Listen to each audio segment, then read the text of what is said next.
Hello everybody and welcome to Ride On 2.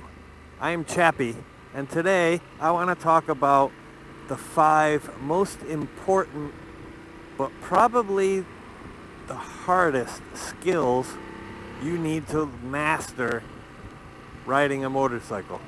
I'm going to tell you a little bit about each one and how to work on it.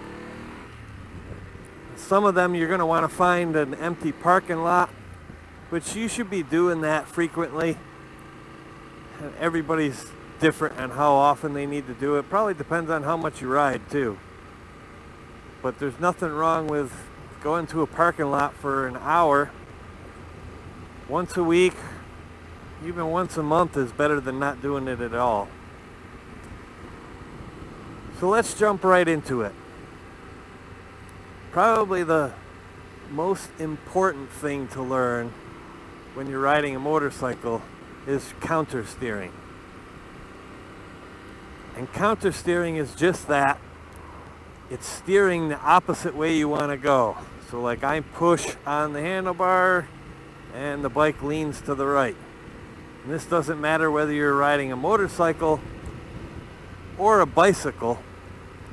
It works the same way. Steer right, go left, steer left, go right. So counter steering and understanding that is going to help you if you get into a situation where you have to react and not think.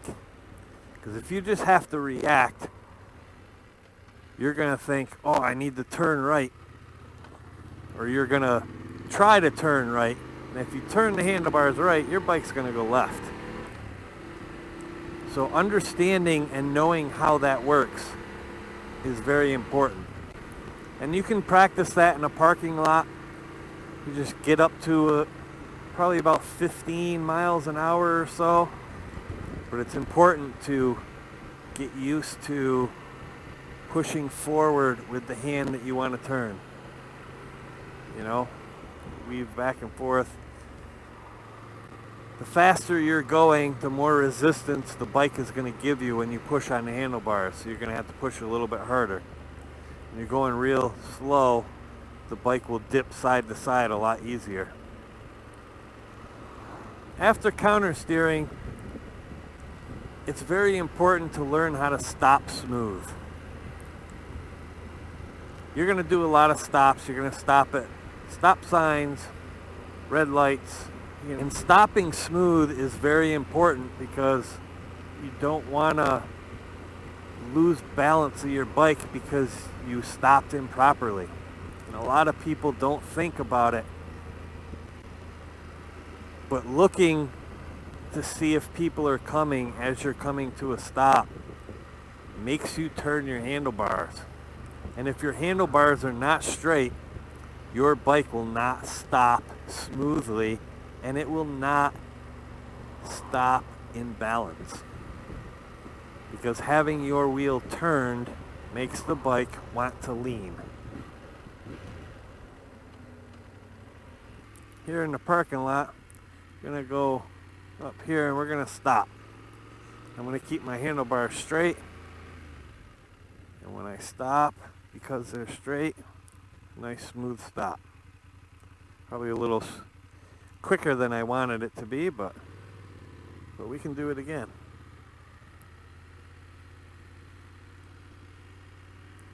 We go up here, and we're gonna stop. Handlebar straight, nice and smooth, in balance. So, I'm gonna try that again, but I'm gonna turn the handlebars slightly because I'm gonna prepare to turn right. And I'm hopefully not going to drop the bike. So I want to turn right, so I'm going to turn the handlebars to the right. And you can see I had to put my right foot down to keep the bike from falling over.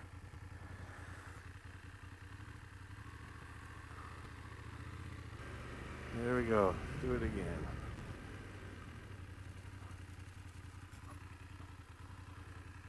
All right, I'm prepared for it, so it might not look like I'm kind of out of balance when I'm stopping.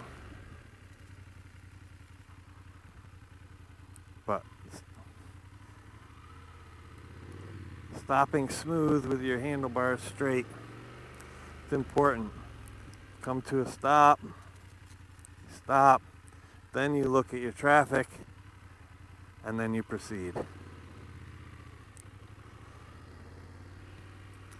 So next, I want to talk about clutch. So there's a position in your clutch, it's called the friction zone. Now when I let out the clutch here, hear the change in the motor. I'm in the friction zone. The bike is going forward by itself, and I do not have the throttle on. So that's your friction zone. You keep the bike in the friction zone. It allows you to do slow speed maneuvers. I can make this nice tight turn.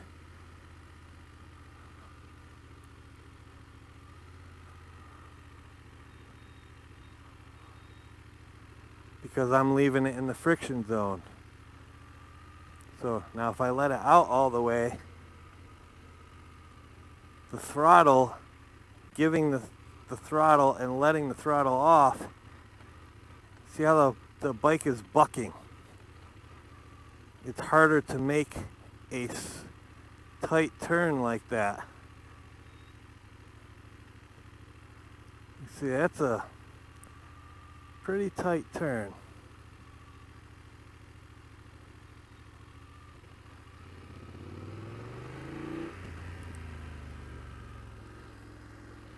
So once you learn how to use the friction zone for tight turns and stuff, probably one of the hardest things to learn when you're using a clutch is starting on a hill. I have a friend that has a hard time with that. It's learning when you're stopped. You use your right foot on the back brake, as long as you're not on an off camber, and then you let your clutch out till you feel the bike start to grab. You can feel the clutch grab. You hear the difference in, because the clutch is grabbing. If I let go of the brake, the bike starts to move. So you want to find that friction zone on your bike. It is your friend. You watch. I can even do it with 2 fingers here. Hey, look, my throttle hand isn't moving. But I can control my speed by going in and out with the clutch, and then by using the back brake. You can do it the other way too. Into some sand. You can use 2 fingers, but when I pull up to a stoplight, I always grab with 4 because I'm going to hold the clutch in while I'm stopped. And because I want to hold the clutch in when I'm stopped, I want it all the way in because I want to disengage them plates, and I don't want to have any wear on them because I'm not doing anything. I'm just sitting here. So in addition to the clutch is the throttle. I've heard and read so many things about over grip the throttle, so when you're going, your hand is nice and even. There's no need to do that. You see, I have not making a fist. I have all my fingers out. I'm twisting the throttle.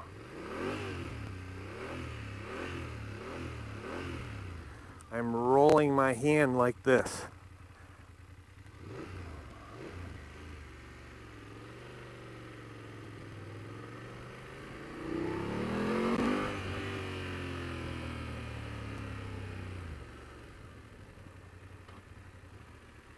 There's no need to turn your hand like this. That's not necessary. You don't have to do this to get throttle. You want to be holding onto your handlebars loosely. So, same thing.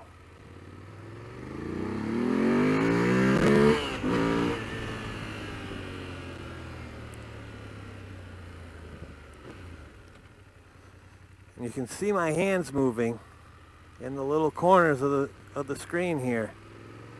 This is how you ride. You should be holding the handlebars loosely. You know? Let's set this thing in cruise control. Alright, so my fingers are on top of the handlebars. We're in cruise control. Nice and loose. There's no need on with a death grip. All the death grip is going to do is give you numb hands. So you just hold on nice and loose. So that's 4. We did the counter steer. We did the clutch, the throttle, stopping smooth.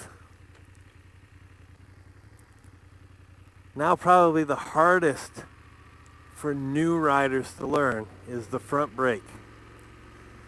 I don't need to jam on that front brake, 'cause, man, if you just grab a hold of that front brake and squeeze it as hard as you can, you are asking for trouble. The back of the bike is going to come up in the air because stopping power is always going to be this front brake. I usually ride with 2 fingers up here. It's something that I learned riding dirt bikes, because when you're riding through the woods and stuff like that, you need to be able to sometimes hold the brake a little bit to get the wheel to set. So I just got used to riding with 2 fingers up here. But if you can see, I can ride with 4 fingers up here because I'm holding loose. I got all my fingers. I am not gripping the steering at all. And now when you apply your brake, you want to start slow. You can feel it grab, a little bit of back, and then progressively get better. You want to go smooth with the brake. Nice and smooth. Not, if you jam that front brake on, you're going to be in for a bad day. Especially if there's any gravel or dirt or anything on the surface of the road, it's just going to make that front tire lock up. And even if you have ABS, it's still a bad day. So I highly suggest you come here to a parking lot like this and, test it out. Practice. Get a little bit faster and faster. So let's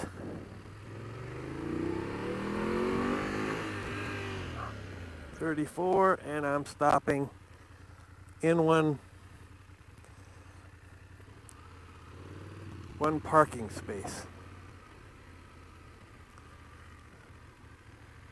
By progressively putting more brake on. Let's do that again. 30 miles an hour. A little more than a parking spot. It's not very far, considering I was doing like 35 miles an hour. That's a pretty quick stop.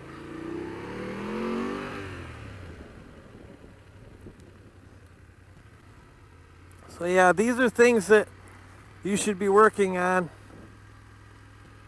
I'm not preaching, to each to their own. It's kind of hard to practice this stuff on the road because you're not going to be able to, you don't want to stop short if you got a car behind you. Practicing in an empty parking lot is the safest way to practice. It allows you to work on something without worrying about other vehicles. I hope being able to watch my hands was helpful. Hope you learned something. If you're new here and you got some useful information or you enjoyed this video, please do us a favor, hit that thumbs up button, hit the subscribe button, and come join us on more videos. If you've been here before, you know what's gonna happen next. Ride safe, ride often, and ride on too. Thanks for watching, everybody.